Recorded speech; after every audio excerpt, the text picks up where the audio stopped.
반국가 행위자 처벌법 사건. 헌법재판소 1996년 1월 25일 선고, 95 헌가, 5 결정.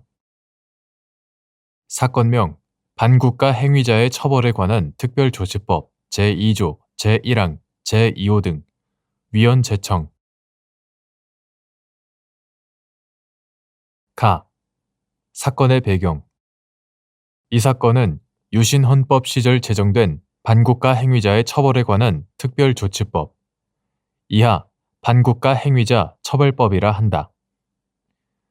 반국가 행위자 처벌법이 헌법상 적법 절차 원칙과 재판 청구권을 침해하여 위헌이라고 결정한 사건이다.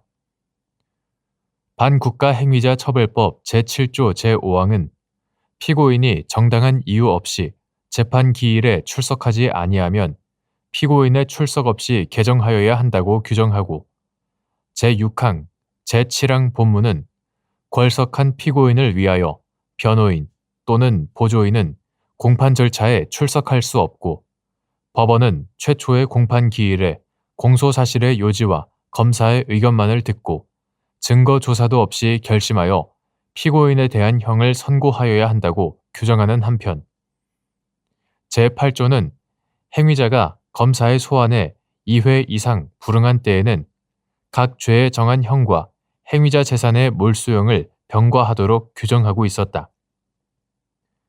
반국가 행위자 처벌법은 일반적이고 추상적인 형식으로 규정되어 있었으나 그 실질은 당시 미국에서 박정희 대통령을 비난하는 활동을 하다 1975년 파리에서 실종된 김형욱 전 중앙정보부장에 대한 처벌 내지 국내 재산 몰수를 목표로 삼은 것이었다. 김형욱은 이 법률에 따라 1982년 궐석 재판으로 징역 7년, 자격정지 7년형과 전재산 몰수형을 선고받았다. 이에 그 배우자는 1990년 5월 16일 위 법원의 판결에 대하여 상소권 회복 청구를 하면서 상소를 제한하던 반국가 행위자 처벌법 제11조 등에 대해 위헌 법률 심판 제청을 신청하였고, 기각되자 헌법소원 심판을 청구하였다. 헌법재판소는 1993년 7월 29일 피고인이 체포되거나 임의로 검사에게 출석한 때에 한하여 상소를 할 수 있도록 한 위 법률 제11조 제1항과 상소권 회복 청구를 제한한 제13조 제1항의 해당 규정은 적법 절차 원칙과 재판 청구권을 침해하여 위헌이라고 선언하였다. 90 헌바 35 결정.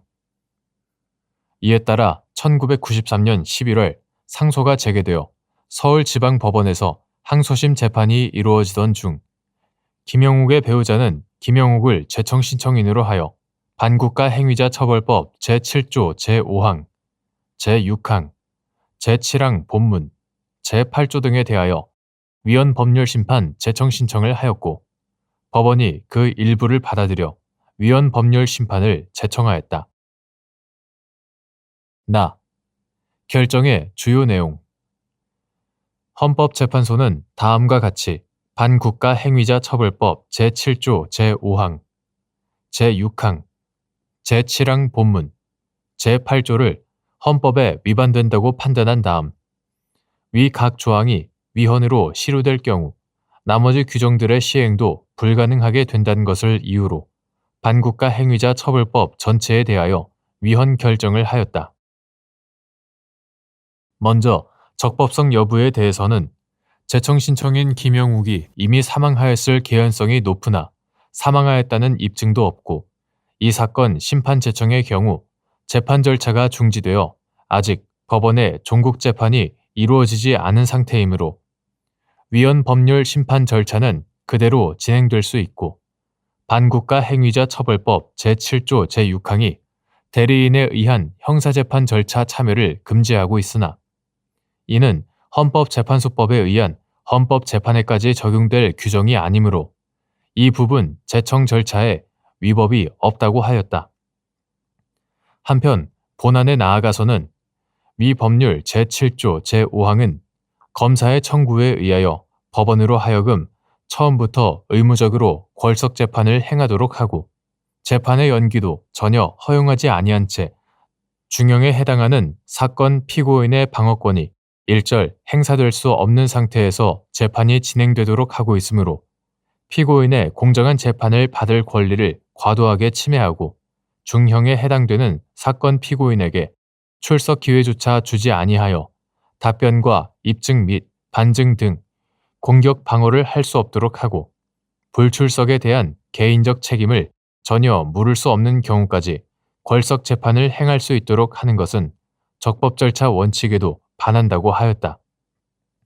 또한 위 법률 제7조 제6항, 제7항 본문은 법정형이 사형, 무기 또는 단기 3년 이상의 징역형으로 중형인 경우에도 피고인이 자신의 방어를 위해 변호인을 출석시킬 수 없고 증거 조사도 없이 실형을 선고받도록 규정하고 있으므로 적법 절차 원칙에 반하고 재판 청구권도 침해한다고 하였다. 나아가 위 법률 제8조에 따른 몰수 대상 재산은 형법과 기타 형사법상의 경우와 달리 범죄 구성 요건과 직접적 또는 간접적 연관성이 없고 피고인이 출석하지 못하는 사유는 본인에게 책임을 돌릴 수 없는 경우도 있는데 검사의 소환에 2회 이상 불응했다는 이유로 전 재산의 몰수라는 형벌을 가하는 것은 이 규정이 반국가 행위자의 고의적인 소환 불응을 범죄 행위로 규정한 취지라 해도 행위의 가벌성에 비해 지나치게 무거워 형벌 체계상 정당성과 균형을 벗어나 적법 절차 및 과잉금지 원칙에 어긋난다고 하였다. 뿐만 아니라 위 법률 제8조는 제10조의 규정과 관련하여 친족의 재산까지도 검사가 적시하기만 하면 증거조사 없이 몰수형이 선고되게 하고 있으므로 헌법 제13조 제3항에서 금지한 연좌형이 될 소지도 크다는 점을 지적하였다. 한편 헌법재판소는 반국가 행위자 처벌법 제7조 제5항, 제6항, 제7항 본문, 제8조가 위헌으로 실효될 경우 법률 전체가 의미를 상실하여 시행될 수 없다는 이유로 헌법재판소법 제45조 단서 규정에 따라 위 법률 전체에 대하여 위헌 결정을 하였다. 이 결정에 대해서는 반국가 행위자 처벌법 제2조 제1항 제2호의 반국가 행위자 정의에 관한 외국에서 귀국하지 아니하는 자로서 최상위 현저히 중한 자 규정도 죄형 법정주의 명확성 원칙에 위반되고 제5조 제1항의 반국가 행위자가 정당한 이유 없이 검사의 출석 요구에 2회 이상 불응한 때에 궐석 재판을 청구할 수 있다고 한 규정도 적법 절차 원칙 등에 위반되므로 위 조항들도 추가하여 위헌임을 밝히고 반국가 행위자 처벌법 전체에 대해 위헌 결정을 해야 한다는 김진우, 황도현 재판관의 보충 의견이 있었다. 다. 결정의 의의 및 사후 경과. 이 결정은 아무리 반국가적 행위를 한 피고인이라 할지라도 적법 절차에 따른 재판을 받을 권리를 보장해야 한다는 헌법 정신을 명백히 하였다는 점에 의미가 있다. 과거 권위주의 정권 시절에 만들어진 반국가 행위자 처벌법은 특정인을 겨냥하여 처벌하고 재산을 몰수하기 위한 무리한 입법이었다. 김형욱 외에는 이 법으로 기소되거나 처벌된 사람이 없었다.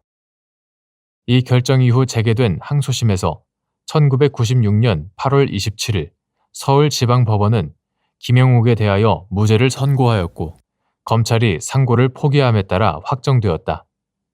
몰수되었던 재산도 소송에서 승소함에 따라 되돌려 받았다. 반국가 행위자 처벌법은 1999년 12월 28일 법률 제6036호로 폐지되었다. 한편 궐석 재판 제도는 소송 촉진 등에 관한 특례법 사건에서도 다루어진 바 있다. 소송 촉진 등에 관한 특례법 제23조는 제1심 공판 절차에서 피고인에 대한 송달 불능 보고서가 접수된 때로부터 6월이 경과하도록 피고인의 소재를 확인할 수 없는 때에는 대법원 규칙이 정하는 바에 따라 피고인의 진술 없이 재판할 수 있다. 다만 사형, 무기 또는 단기 3년 이상의 징역이나 금고에 해당하는 사건의 경우에는 그러하지 아니하다고 규정하고 있었는데 이 규정의 위헌성이 문제되었다. 헌법재판소는 1998년 7월 16일 이 규정에 대하여 피고인이 불출석한 상태에서 중형이 선고될 수 있을 뿐만 아니라 그 적용 대상이 너무 광범위하며 피고인의 불출석 사유를 구체적으로 따지지 아니한 채 획일적으로 궐석 재판의 가능성을 열어두고 있으므로 과잉금지의 원칙에 위배되어 공정한 재판을 받을 권리를 침해하고 적법 절차 원칙에도 위배된다고 하였다.